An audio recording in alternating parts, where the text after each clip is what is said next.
似乎一路去到07年、08年，咁多數人都講話08年嘅北京奧運咧，似乎就係個最高點啦。由97到07啲頭嗰10年咧，係一路大家係好咗嘅喎，即係對北京嘅嗰個你睇港大嗰個民意調查係好清楚，係咁樣喎。但係咧發生咗啲咩事咧？喺07、08年之後就掉頭直落啦，而且就一路即係你講得嚴重啲，一路插水啦。咁去到近呢2、3年發生嘅事更加啦，即係所以北京都睇到呆咗，佢震驚，點解會竟然香港會有啲咁嘅嘢發生咧？即係咁樣。咁孰令自知咯？孰令自知啦，係。你話咧？咁你話咧？嗱，咁你梗係諗過呢個問題。唔係啊，我未揾到個結果啊！即係我未揾到個答案啊！即係以前香港人好紳士風度啊嘛。未揾到個答案啊！因為如果你話有啲人話，係因為過去呢幾年，或者即係內地發生嘅事，劉曉波事件啊，咩咁你趙連海呢啲都係㗎，但係以前嗰啲即係，但係以前都有㗎嘛，李旺陽以前都有㗎嘛。咁呢個唔係解釋嚟㗎，即係你唔可以話以前都有提簡體字嘅，咁而家擺落嚟諮詢就冇錯啦。即係呢個唔係。唔係，但係嗰個問題就問以前都有李波失蹤嘅，不過嗱，所以我就問啦，點解07、08之後會發生個咁樣嘅變化啊嘛？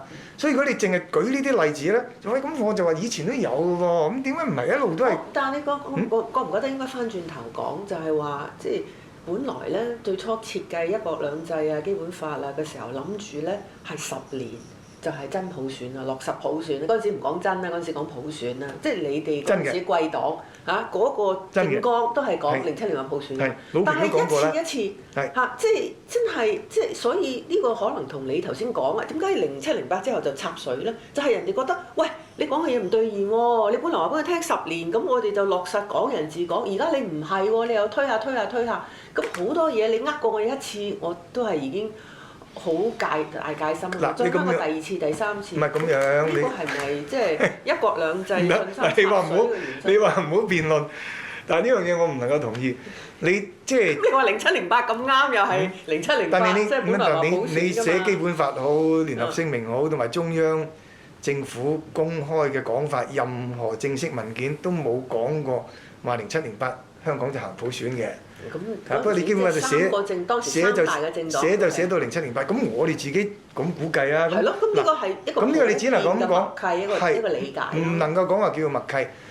北京嘅官員包括魯平在內，都係咁估計，回歸咗10年仲唔得？係咯，係嘛？係咁估。咁但係事實上咧，冇人估到發生03年嘅事啊嘛，係咁啊嘛，冇人估到即係董先生連10年都冇做得完啊嘛，係咪？而家即係孰令自知啊，去翻03年。冇錯，令人惋惜嘅事幹咧就係嗱，當時啲人問阿鄧小平。呢個牽涉到你講嘅最後嗰個問題，50年不變，咁50年之後點啊？咁鄧小平嘅講法，50年之後更加唔使變啦。當時係咁講法噶嘛。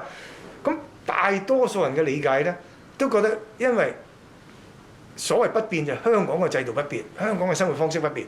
咁因為中國一路越嚟越開明，越嚟越開放啦。到50年後咧，根本就兩個制嘅差別已經係少到咧，即係你都變都冇意思啦。即係一種咁嘅諗法啊嘛！呢個真係李柱銘嘅睇法。嗱，當時好多人都係咁樣估計啊嘛。咁中央咧，亦都係佢有另外一個估計喎。所以寫基本法嘅時候咧，有好多嘢我哋係估計好樂觀。中央就估計，喂，當時中央對於自己嗰個改革開放都係充滿信心，就覺得回歸咗嗱，香港已經正正式式成為中國一部分，然後國家咧越嚟越好。經濟越嚟越即係繁榮，即係咁樣嚇。咁香港人點會唔係越嚟越愛國啫？回歸嘅時候已經話香港係絕大多數係愛國。咁中國國家越嚟越好啦，又越嚟越密切啦，梗係會越嚟越愛國啦。咁所以你即係香港俾香港人自己選行政長官有咩問題啫？梗係愛國者選到啦。當時係一種咁樣嘅信心啊嘛。到忽然之間發生23條。23條真嘅，我唔記得係邊個，有一個中央官員當時同我講：喂，張學成，我哋即係基本法明明寫咗，你香港要自行立法，即係維護國家安全嘅。你而家連23條立法，香港人都反對，即係我哋都唔能夠信任香港人願意立法維護國家安全。你叫我點樣信任香港人會選一個即係對國家係忠誠嘅一個人嚟到做行政長官啊？咁講喎，咁所以嗱，當時你哋就話先有普選，再有23條立法。從中央官員嚟睇，喂，23條立法你都未支持，我點放得心俾你普選啊？要咁樣睇法啊嘛。咁跟住發生落去嘅嘢咧，一單接一單，都係增加咗大家互相嘅嗰個即係懷疑、不信任，就多過即係去消除一啲疑慮。